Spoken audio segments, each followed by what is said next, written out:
로마서 9장 1절에서 5절 말씀 우리 같이 교독하시겠습니다. 내가 그리스도 안에서 참말을 하고 거짓말을 아니하노라. 내게 큰 근심이 있는 것과 마음에 그치지 않는 고통이 있는 것을 내 양심이 성령 안에서 나로 더불어 증거하노니, 여러분, 나의 형제 곧 골육의 친척을 인하여 내 자신이 저주를 받아 그리스도에게서 끊어질지라도 원하는 바로다. 저희는 이스라엘 사람이라 저희에게는 양자됨과 영광과 언약들과 율법을 세우신 것과 예배와 약속들이 있고 조상들도 저희 것이요 육신으로 하면 그리스도가 저희에게서 나셨으니 저는 만물 위에 계셔 세세의 찬양을 받으실 하나님이시니라. 아멘. 아멘. 할렐루야. 성도들 반갑습니다. 저도 여러 설교를 해봤는데 미리 말씀 경고를 드리겠습니다. 오늘은 제가 해본 설교 중 아마 가장 재미가 없는 설교가 될 수 있다는 점 여러분 양해해 주시기 바랍니다. 가장 재미가 있다 해도 광고에도 나올 사람 나오기도 힘든데 가장 재미가 없다는 건 이렇게 말해도 되는가 싶을 정도입니다. 이 9장이 어떤 장이냐 여러분도 한번 보셨으면 아실 거예요. 하나님의 예정하심과 인간의 자유의지에 대한 부분을 다루는 장이 바로 이 장입니다. 굉장히 까다로운 장이겠죠. 가끔씩 이 장을 좋아하는 사람들도 보긴 합니다. 하지만 대부분의 사람은 자유의지, 예정론 이런 거 다 싫어합니다. 관심 없습니다.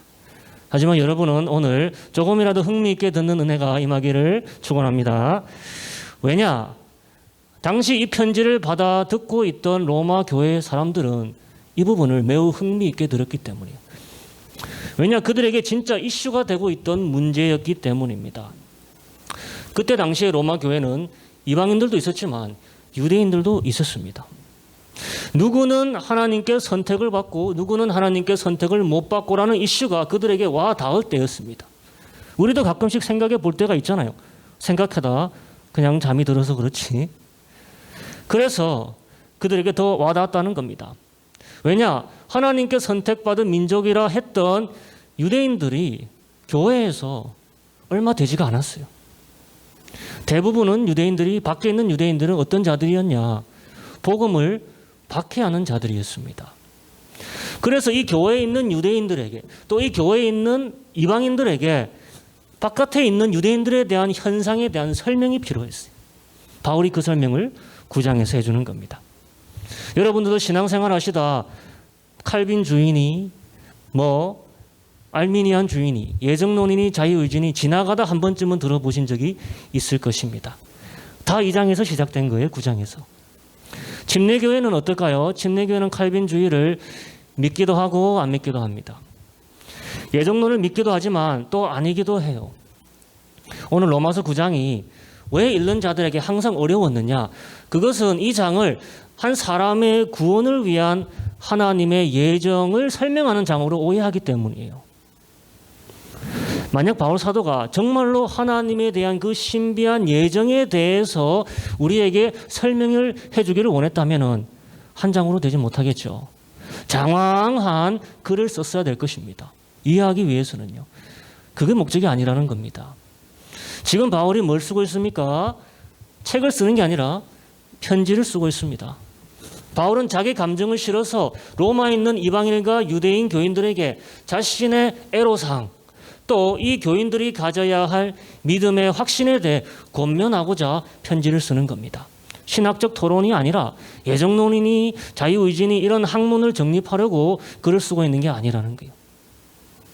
하지만 피해갈 수 없는 주제가 오늘 반드시 여기에 존재하긴 합니다. 그 당시 로마 교인들에게 이슈였다는 거예요. 그 중심에 뭐가 있느냐? 하나님의 선택이라는 게 있습니다. 선택. 여러분에게 한번 질문 던져보겠습니다. 여러분은 하나님께 선택받으셨다고 믿으십니까? 안 믿으십니까? 선택받았다고 믿으실 거예요. 100이면 100 모든 교인들은 자신들이 하나님께 선택받았다고 믿을 겁니다. 그럼 내가 선택받았으니까 자동적으로 남은 어떻게 됩니까? 선택받지 못하게 탈락돼 버리는 거예요. 나는 선택받아서 감사한데 그러면 나머지 사람도 어떻게 됩니까? 선택받지 못한 내 친구, 내 가정, 식구들, 내 이웃들, 그들도 자신의 의지로 된 것도 아니고 나만큼 노력을 안 한 것도 아니고 나만큼 덜 착한 것도 아닌데 그들 모두 다 하나님이 다 책임져야 되는 거 아닙니까? 그렇게 따지면 세상에 구원받지 못하고 영생 얻지 못하는 모든 자들 다 그들이 어차피 구원받지 못할 그런 예정이 선택이 돼 있었다면 도대체 그들에게 무슨 죄가 있느냐 이거예요. 반대로 우리는 태어나기 전에도 선택받았으니까 우리의 구원이 확실하게 예정되었으니까 그냥 따놓은 당상이니까 대충 살고 즐길 것 즐기고 내 멋대로 살아도 구원은 확실하니까 그렇게 살아도 되겠네. 이렇게 될 수가 있다는 거예요. 잘못 이해하면요. 내가 하나님의 선택에 대한 초점을 잘못 맞추면 그렇게 될 수 있다는 겁니다. 그래서 오늘 이 선택에 대한 부분을 다루겠습니다. 이 9장에서 우리가 보기에 쇼킹한, 우리가 보기에 이해할 수 없는 굉장히 불편한 말씀들을 바울 사도가 하고 있습니다. 그 구절들을 중심으로 하나님의 선택이 뭔지 풀어나가기로 하겠습니다. 가장 처음에 나오는 바울의 심각한 발언, 쇼킹한 발언 3절을 한번 같이 읽겠습니다. 시작. 나의 형제 곧 골육의 친척을 위하여 내 자신이 저주를 받아 그리스도에게서 끊어질지라도 원하는 바로다. 쇼킹한 거예요. 그리스도에게서 끊어지다. 왜 이 말이 쇼킹하고 심각하냐? 그 전장으로 여러분 성경책 있으면 넘어가 보세요. 그 전장 8장에 실컷 그리스도에게서 끊어질 수 없다는 것을 얘기하고 있었거든요. 8장 35절 한번 읽어보겠습니다. 시작. 누가 우리를 그리스도의 사랑에서 끊으리요? 환난이나 공고나 핍박이나 기근이나 적신이나 위험이나 칼이랴. 그리고 38절 39절 내가 확신하노니 사망이나 생명이나 천사들이나 권세자들이나 현재일이나 장래일이나 능력이나 여러분 높음이나 깊음이나 다른 아무 피조물이라도 우리를 우리 주 그리스도 예수 안에 있는 하나님의 사랑에서 끊을 수 없으니라. 여러분 좋아하는 말씀이잖아요. 믿는 자들에게 부어지는 하나님의 은혜, 그 사랑의 속성은 끊을 수 없음이에요. 우리를 향한 하나님의 사랑이 더 이상 끊을 수 없다는 겁니다. 이제 끝났다는 게 완전히 확실하게. 그게 우리의 베푸신 은혜의 속성입니다. 그리고 그 은혜 안에 선 자에게 새로운 능력이 주어지게 됩니다. 우리에게 초능력자의 위치가 주어져요. 그게 31절부터 쭉 나왔습니다. 누가 우리를 뭐하리요? 대적하리요. 33절 누가 하나님의 선택한 자들을 송사하리요. 34절 누가 우리를 정죄하리요. 35절 다시 누가 우리를 그의 사랑에서 끊으리요. 그러니까 37절의 결과가 뭐냐? 우리가 모든 것을 넉넉히 이기느니라. 이 말은 번역하면 정복자가 된다는 말입니다. 정복자 이상이라는 말이에요. 뭐를 정복한다는 말일까요? 먼저는 죄의 역량이겠죠. 죄의 속성, 죄의 유혹들이겠죠. 우리를 외부에서 대적하는 모든 악인들 위에 또 우리를 내부에서 늘 괴롭혔던 그 대적했던 우리 죄들 위에 이제 우리가 당당히 올라서게 된 위치에 섰다는 겁니다. 그래서 우리는 하나님 앞에서 지금 늘 의로운 모습으로 서 있는 위치에 와 있습니다. 지금요. 왜냐? 우리가 누구 안에 서 있기 때문입니까? 그리스도 예수 안에 서 있기 때문에요. 그런데 바울이 하는 말이 뭐였습니까? 이 은혜를 자신이 내려놓을 수만 있다면 그래서 내 민족이 이 은혜를 이 선택을 받을 수 있다면 좋겠다는 것이에요. 하나님의 선택을 하나님의 자신의 선택을 물리고서라도 하나님의 은혜가 내 민족에게 베풀어지기를 소망한다. 신학적인 이야기하려는 게 아니죠. 간절한 마음을 이야기하려는 거죠. 그래서 9장은 왜 이스라엘이 이런 은혜의 선택을 받지 못하고 아직도 정죄함 속에서 계속 살고 있는지를 로마에 있는 교인들에게 설명해 주려고 적은 겁니다. 그것이 당시 이슈였기 때문에. 궁금하죠. 유대인들이 자꾸 안 돌아오고 오히려 우리를 핍박하니까, 오히려 복음을 방해하니까 쟤들 왜 자꾸 저러느냐 이거예요. 예수님의 십자가 사건이 벌써 한 20년 지날 때였습니다. 여러분 초반에 기억하십니까? 오순절 사건 때 많은 유대인들이 예수님께 돌아왔죠. 3,000명씩, 5,000명씩. 계속 그렇게 될 줄 알았는데 그게 아니었다는 거예요. 대부분의 유대인들은 여전히 예수를 배척하고 믿는 자들을 박해하는데 더 가담했다는 겁니다. 아직도 모세의 법을 붙들고 아직도 모세의 법을 지키며 하나님 앞에 의로워지려고 힘쓰는 행위의 삶을 살고 있던 거예요. 믿음의 시대가 도래했는데도. 그러니까 자꾸 할례를 중요시 여기고 자기 족보를 따지고 자기의 민족적인 자긍심을 내세웠던 것입니다. 반면 이방인들이 예수님을 더 믿는 것입니다. 자신들이 개처럼 여겼던 부정한 이방인들이 자신들의 입으로 자신들의 하나님을 이제는 자기들의 아버지라고 부르고 있었다는 겁니다. 유대인들이 보기엔 괘씸하죠. 자신들이 기다리고 있는 메시아를 예수라고 하면서 자신들의 메시아라고 얘기하는 거예요. 그러니까 기가 막힌 노릇이죠. 유대인의 전유물들이 이방인들에게로 넘어가는 거예요. 유대인들이 주축이 된 교회가 아니라 이제는 이방인들이 주축이 된 교회들이 더 생기는 겁니다. 그러니까 유대인들은 점점 하나님의 은혜로부터 더 멀어져 가는 것 같고 이방인들은 점점 더 교회로 들어오고 왜 이렇지? 이게 하나님의 뜻인가? 모두 궁금해하고 있던 찰나입니다. 그때 바울이 로마서를 썼다 이거예요. 신학적 토론을 해보려는 게 아니라 이 부분을 교인들에게 이해시키기 위해서. 내가 끊어질지라도 유대인들이 돌아왔으면 좋겠지만 결론은 하나님이 그렇게 정하신 일이고 그가 택하신 일이다요. 지금 일어나는 이 현상이. 그렇지만 하나님이 그렇게 하셨기에 하나님의 선택에는 실수가 있다 없다. 없다라는 게요. 착오도 없고 실패도 없다는 것을 확신시켜줄 필요를 느꼈기에 적었다는 겁니다. 그럼 이 편지를 듣고 있던 독자들, 로마 교회 사람들, 아 그렇구나, 이게 하나님의 선택이고 택정이구나 무릎을 탁 쳤겠죠. 그래서 유대인들이 지금 열심히 우리를 반대하고 있구나. 그럼 다음에 드는 생각은 뭐냐? 아니 유대인들은 그래도 하나님께서 택하신 백성인데 왜 그 선택이 전복돼서 반대가 됐을까? 그래서 우리가 다음에 봐야 할 쇼킹한 구절이 6절입니다. 한번 6절 같이 읽도록 하겠습니다. 시작. 또한 하나님의 말씀이 폐하여진 것 같지 않도다. 이스라엘에게서 난 그들이 다 이스라엘이 아니다. 이스라엘에게서 난 그들이 다 이스라엘이다 아니다. 아니다. 자, 이게 얼마나 쇼킹한지 우리는 별로 실감이 안 나죠. 하지만 당시 유대인들에게는 엄청나게 쇼킹한 발언입니다. 예수님이 이렇게 말씀하신 적이 있습니다. 유대인들을 보고 너희 스스로 아브라함 자식이라고 자랑스러워하지 말라. 그러면서 돌을 집어들면서 뭐라 했습니까? 이 돌들로도 하나님께서 아브라함 자손을 만들 수 있다 없다? 만들 수 있다. 그때 사람들이 너무 쇼킹한 나머지 뭘 들었죠? 돌을 들었죠. 예수님을 돌로 쳐서 죽이려고 했습니다. 그 정도입니다. 자신들의 혈통, 자신들이 아브라함의 택정된 자손이라는 것에 대한 자부심이 굉장한 사람들이에요. 하지만 바울이 지금 예수님과 같은 말을 하는 겁니다.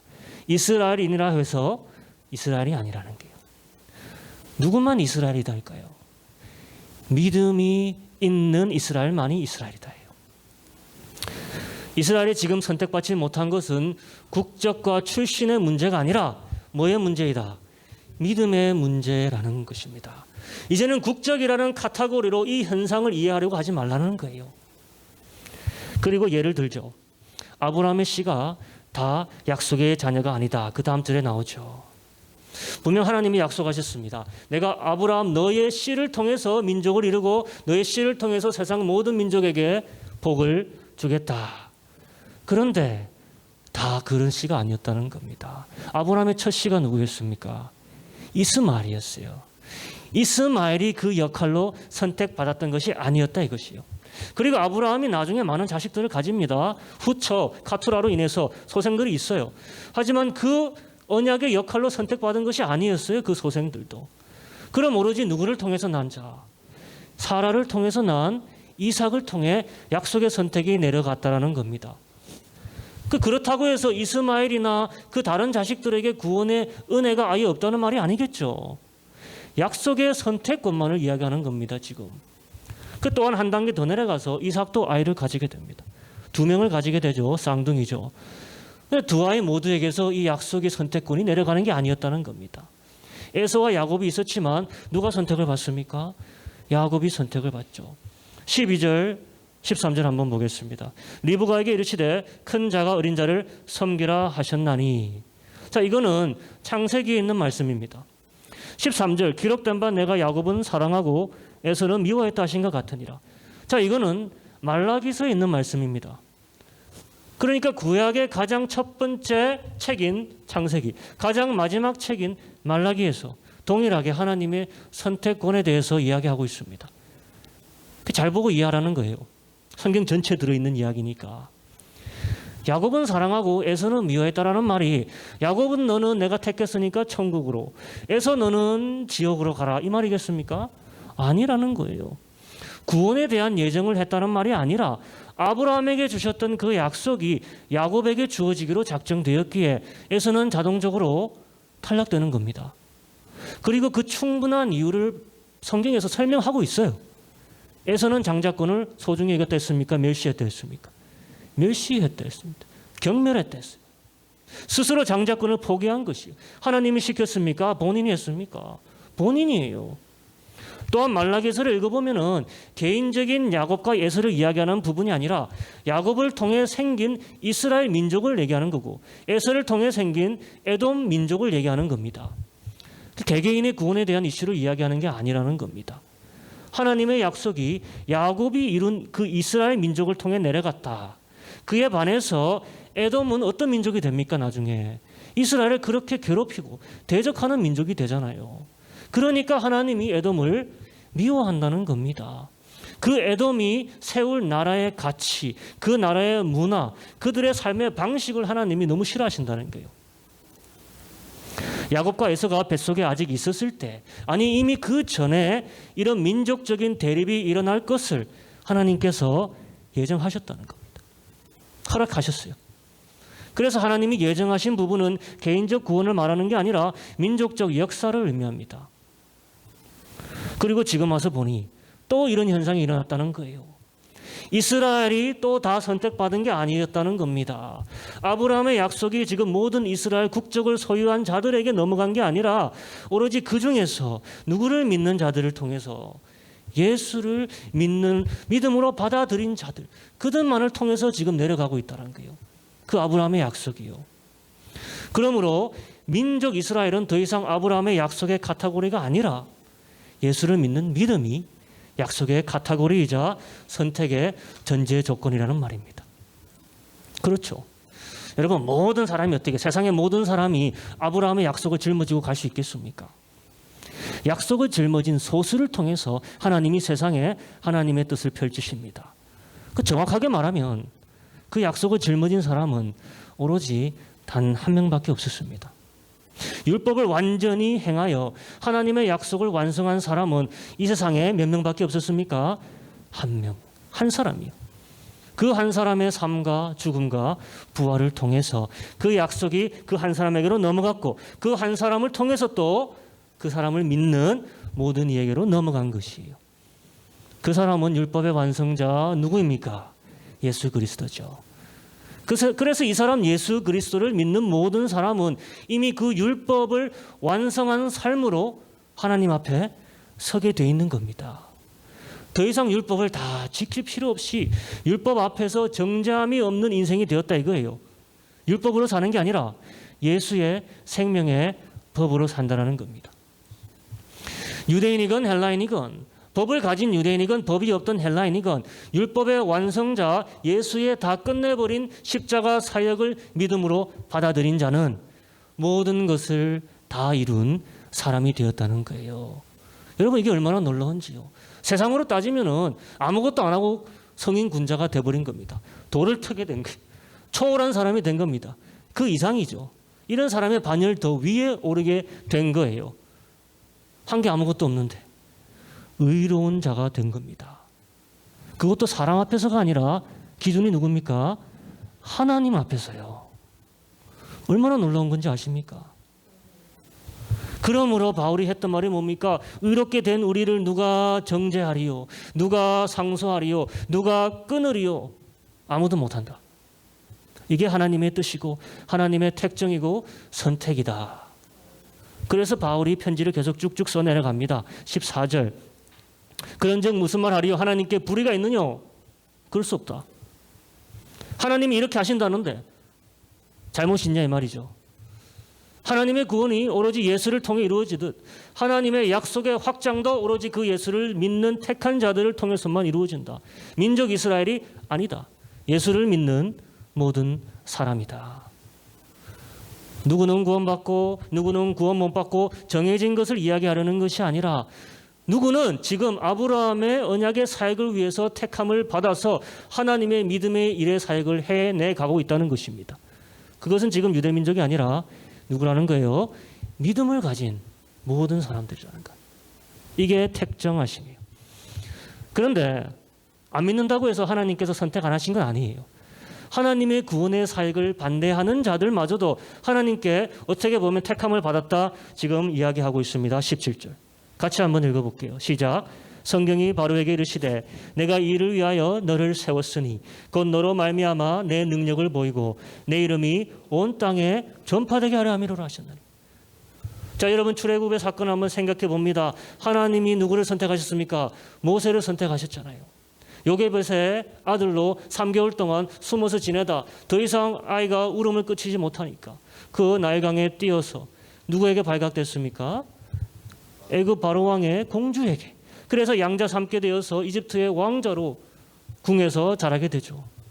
우연이겠습니까? 하나님의 택정하심이겠습니까? 하나님의 택정하심 분명하죠. 그런데 17절에 방금 말씀은 모세의 선택에 대한 말씀이 아니라 누구의 선택에 대한 말씀입니까? 바로의 선택이에요.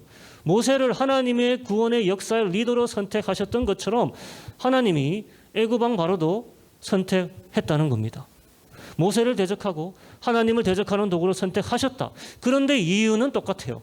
모세를 선택했던 이유랑 너로 말미암아 뭘 보이고 내 능력을 보이고 너로 말미암아 내 이름이 온 땅에 전파되게 함이로다.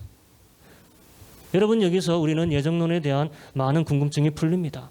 하나님이 선택하지 않으셨다는 자들의 목적도 결국 누구의 영광을 위해서? 하나님의 영광을 위해서입니다.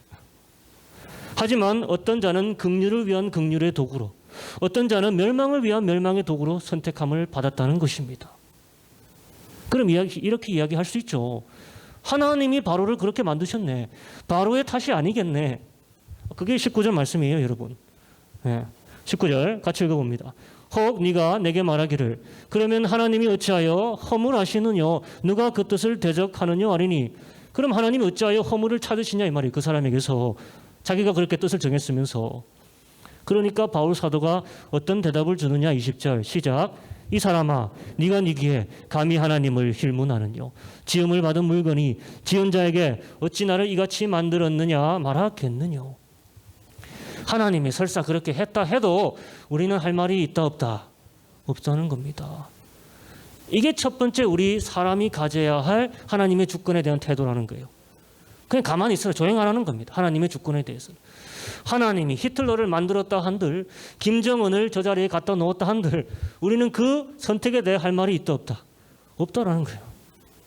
하지만 두 번째 그들에게 긍휼을 안 베푸신 게 아니라는 겁니다. 22절 한번 같이 읽어봅니다. 시작. 만일 하나님이 그 진노를 보이시고 그 능력을 알게 하고자 하사 멸하기로 준비된 진노의 그릇을 오래 참으심으로 관용하시고. 그들에게도 오래 참았다 안 참았다? 참았어요. 오래 참음과 관용으로 베푸셨다고 합니다. 바로에게도 베푸셨다는 거예요. 히틀러에게도 베푸셨고 김정은에게도 오늘 하나님의 은혜가 미치고 있다는 거예요. 하나님의 은혜가 안 미치는 곳은 세상에 없다는 겁니다. 지금. 그들로 충분히 돌아올 시간과 이유를 제공해 주셨다는 거예요. 그래서 계속 예를 듭니다. 노아의 홍수의 예를 듭니다. 바울이요. 모든 세상이 물에 잠겨 노아가 가족 빼고는 다 죽은 것을 기억할게요. 여러분 전 세계적인 홍수가 과학계에서도 다 인정이 됐죠. 예수님이 말씀하시기에는 그것은 우리 세대를 위한 예표라고 했습니다. 교훈이 되기 위해서 주셨다고 했습니다. 그럼 그 사람들은 예표가 되기 위해서 어떻게 된 거예요? 죽은 거예요. 멸망되어진 거예요. 그냥 그때 태어나면은 그냥 재수가 없었던 게 아니라 작정되어졌다는 겁니다. 누군가는 그때 태어나야 되는 것이죠. 물론 그 중에 어린아이도 있고 아기도 있었겠죠. 아무것도 모르고 죽었던 사람들도 있겠죠. 하지만 그것은 첫 번째 1번 반증 지음을 받은 자가 하나님께 따질 수 없다. 그들의 생명은 하나님이 알아서 책임지신다. 근데 대다수는, 그때 죽은 대다수는 그게 아니었다는 거예요, 여러분. 대다수 그 멸망받은 자들의 책임은 전적으로 누구 것이었다? 그들의 것이었다는 게 두 번째 반증이에요. 자기들 것이었다는 거예요. 하나님이 그때 몇 년을 기다리셨습니까? 1000년을 기다려주셨어요. 120년 아닙니다. 그 전부터 얘기하셨어요. 무드셀라가 산 그 기간까지 1000년입니다. 오래 참음과 광령으로 기다려주셨습니다. 여러분 1000년이면 많이 기다려주신 거 아닙니까? 아니 너무 기다리신 것 같아요. 선지자를 보냈어요. 에녹을 보냈고 무드셀라를 보냈고 노아까지 보내서 합이 1000년이 넘습니다.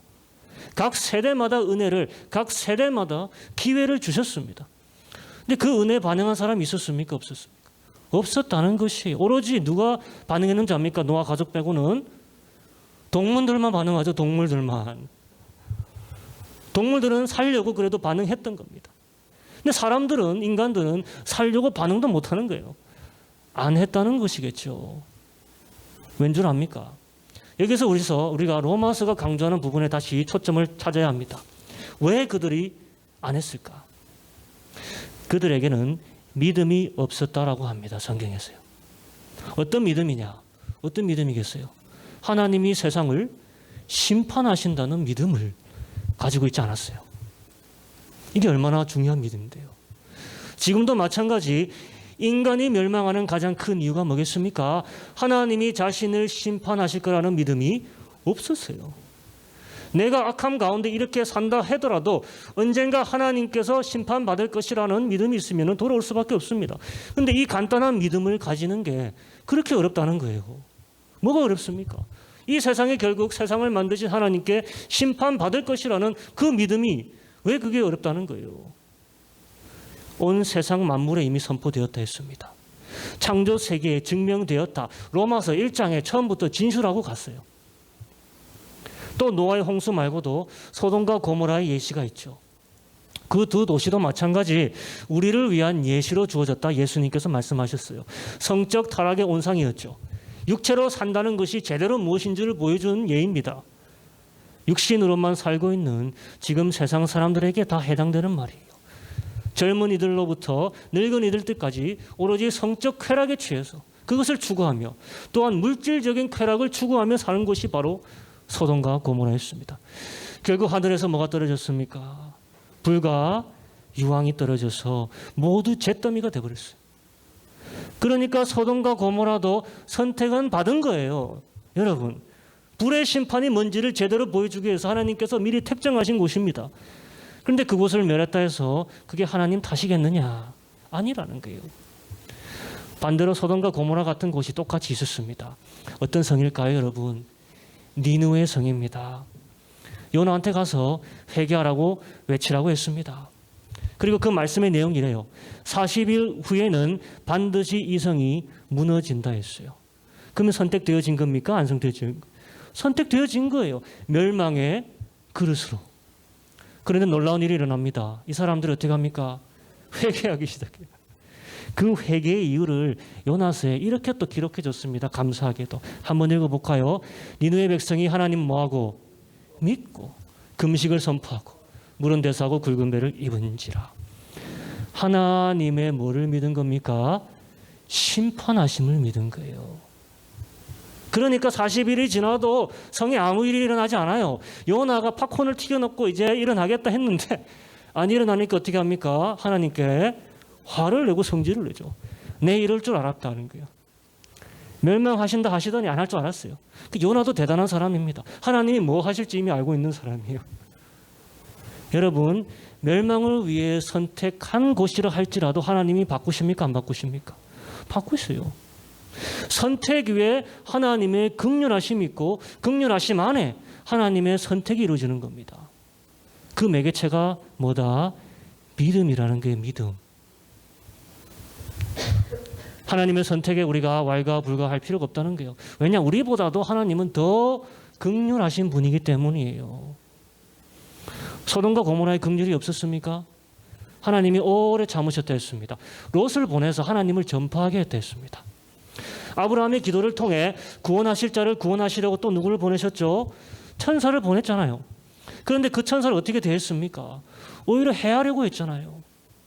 하나님의 심판의 메시지에 롯의 사위들이 어떻게 반응했습니까? 농담으로 생각하고 비웃었다 했어요. 지금 세상이 그렇잖아요. 하나님의 심판의 메시지를 농담으로 생각하는 거예요. 장난으로 생각하는 거예요. 그런 자들은 이미 하나님의 진노의 그릇으로 택하심을 받았다는 것입니다. 사람의 생각에 하나님을 두려워함이 없으니 하나님의 은혜를 짓밟고 침을 뱉습니다. 그걸 하나님의 탓이라 할 수 있겠느냐 이거예요. 인간이라면 적어도 인간답게 살아야 되고 그것은 하나님을 두려워하는 삶입니다. 그래서 로마서 가장 초반에 인간의 타락이 인간 자신의 책임이라는 것을 미리 이야기하고 시작했어요. 그래서 하나님의 모든 선택은 하나님을 두려워할 인간 자신의 책임을 전제로서 이루어진다 이것입니다. 이 인간의 책임과 하나님의 선택이 같이 가는 것이 우리 전통적인 침례교 입장이죠. 하나님의 은혜는 늘 어디에나 있다는 것입니다. 그 와중에도 은혜를 믿음으로 받아들인 사람은 살았다 이거예요. 홍수 중에 목숨을 건진 노아도 그랬고 불의 심판 때 목숨을 건진 롯도 그랬고 무너지는 여리고 성에서 유일하게 무너지지 않은 곳 살아남은 가정 어디입니까? 라합도 그랬습니다. 모든 사람에게 기회는 있었지만 모든 사람이 아니라 오로지 일부만이 은혜를 받고 믿음으로 행동을 옮깁니다. 그래서 하나님의 선택은 은혜에 반응할 자들에게 주어진다는 것이에요.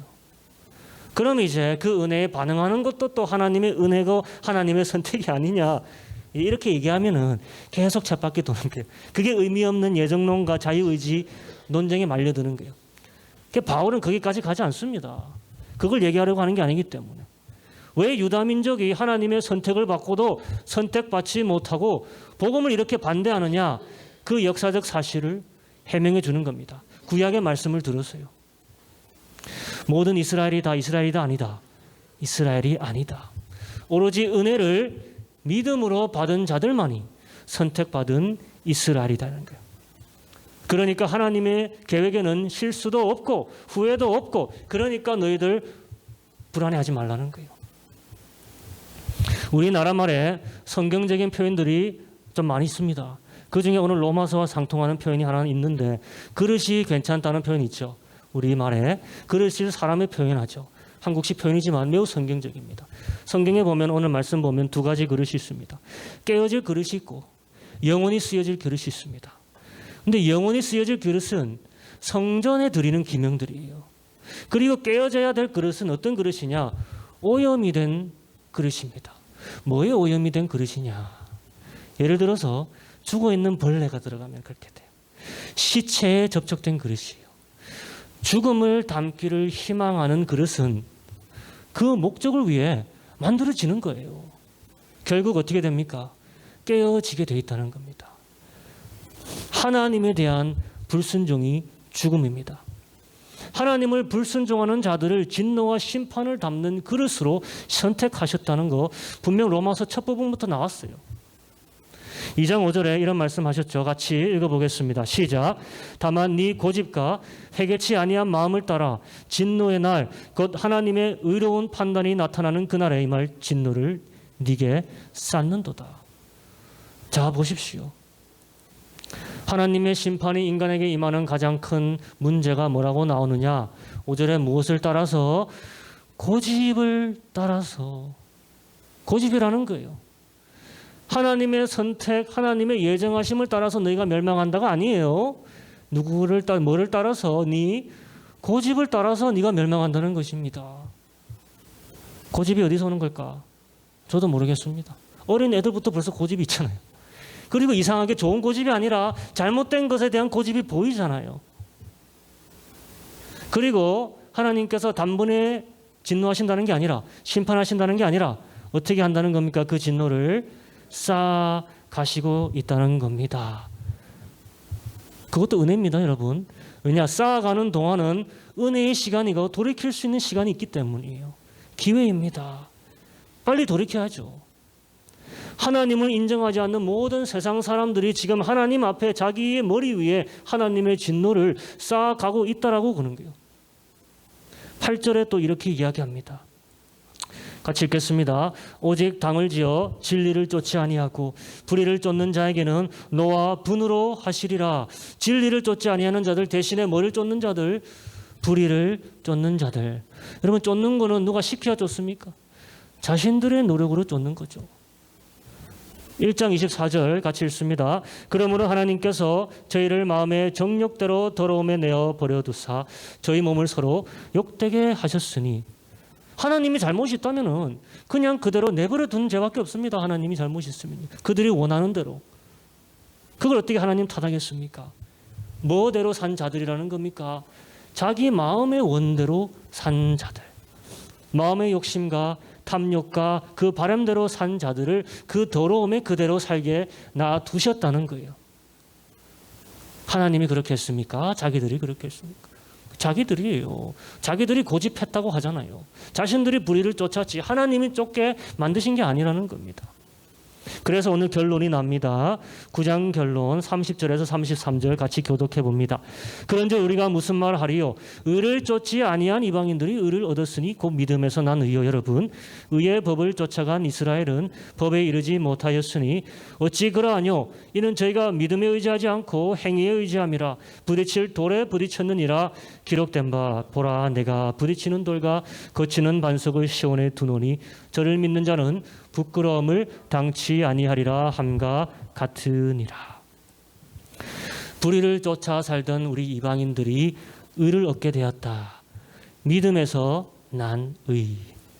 의의 법을 쫓아 열심히 사는 이스라엘은 오히려 법의 완성에 이르지 못하였다. 열심히 가다가 어디 부딪혀서 넘어졌다는 거예요. 부딪히는 돌에 걸렸다는 거예요. 누가 딱 버티고 서 있다는 겁니까? 거기에 예수 그리스도가 부딪히는 돌이에요. 이 사람들에게 있어서 믿음으로 다 된다는 말은 말이 안 되는 말입니다. 믿음에서 난 의, 그런 게 어디 있냐 이거예요. 믿음에 의지하는 게 어떻게 의로운 행위이냐, 도저히 걸림돌이 되는 겁니다. 하지만 우리가 아무나 믿는 게 아니잖아요. 자신들이 가장 자랑스러워하고도 다 못 지키는 율법, 그 율법을 다 지키신 이를 우리가 믿는 거예요. 자, 이제 결론 짓겠습니다. 여러분 꼭 집에 가셔서 한번 읽어보시길 제가 추천합니다. 읽어보십시오. 이걸 읽어보면서 우리에게 그러면 중요한 레슨이 뭘까? 바울 사도가 강조하려는 그 요점이 뭘까? 그걸 캐치해야겠죠. 하나님의 선택도 결국 무엇을 따른 것이다? 믿음을 따른 것이라는 거예요. 하나님의 선택도 믿음을 따른 것이다. 믿음이 없어서 이스라엘이 버려짐 당했고, 이방인들은 믿음이 있어서 선택함을 당했다는 겁니다. 그리고 아무 믿음이 아니라 우리 믿음의 반석, 믿음의 기초, 예수는 그리스도시요 살아계신 하나님의 아들, 그가 율법의 완성자이시고 구원의 지필자라시는 그 믿는 믿음이 모든 불가능함을 이뤄냈다는 것입니다. 그렇게 율법을 다 지키고 살던 부자 청년이 천국에 들어가기가 낙타가 바늘기에 들어가는 것보다 힘들다고 했습니다. 예수님이 놀라워하시는 제자들에게 말씀하셨죠. 사람으로는 불가능하다. 그럼 우리 같은 사람, 그렇게 대단한 율법 청년도 들어가기 힘든 곳인데 평생 율법 없이 불의를 쫓아 산 이방인들이 그 좁은 바늘기로 들어가는 건 얼마나 힘들겠습니까? 코끼리가 들어가는 것만큼보다 더 힘들 거예요. 근데 예수님이 또 뭐라고 말씀하셨느냐? 누구로서는 다 가능하다 했습니까? 이것은 하나님으로서는 다 가능하다라고 그때 말했어요. 그러면 그 가능성이 뭔지를 이제 우리가 알게 됐습니다. 무엇을 통해서라는 건지, 바로 예수를 믿는 믿음을 통해서 불가능이 가능해졌다는 겁니다. 이게 우리에게 중요한 이유가 한 가지 있습니다. 이 믿음으로 내 삶에서 모든 것을 정복하고 우리가 모든 영광을 하나님께 드리는 삶으로 변화시킬 수 있다는 것이에요. 이게 우리의 능력이 된다는 것입니다. 이 믿음이 우리로 가장 불가능한 것을 이뤄내게 한 거예요. 그것보다 더 불가능한 게 있습니까? 우리 같은 자들이 하나님 앞에 의인으로서 설 수 있는 것보다 더 불가능한 일이 있었습니까? 근데 믿음으로 이게 가능하게 됐다는 거예요. 그러니까 우리 삶에 그것보다 더 어려운 것은 더 없었는데, 그러면 더 어렵지 않은 것들은 왜 그 믿음으로 정복해 나갈 수 없냐 이거예요. 할 수 있다는 것입니다. 바울이 뭐라 했습니까? 우리가 그냥 이긴다가 아니라, 간신히 이긴다가 아니라 넉넉히 이긴다고 했지 않습니까? 내가 고백하는 이 예수 그리스도로 인해서 이 모든 상황을, 이 문제를 하나님의 은혜로 이기게 하옵소서, 정복하게 하옵소서. 아멘. 하나님의 선택마저도 바꾸는 것이 믿음이라면 하나님의 선택도 믿음이 움직이는데 정녕 산을 움직이지 못하겠느냐 이거예요. 하나님의 마음도 사람의 마음도 그리고 모든 상황도 그리스도를 믿는 믿음이 적용될 때 다 움직여진다는 것을 믿으시기를 축원합니다. 한 주 그것을 꼭 적용해 보시기 바랍니다. 저도 그렇게 할 테니까요. 많은 간증이 있었으면 좋겠습니다. 이 시간 같이 기도하며 나가기 원합니다.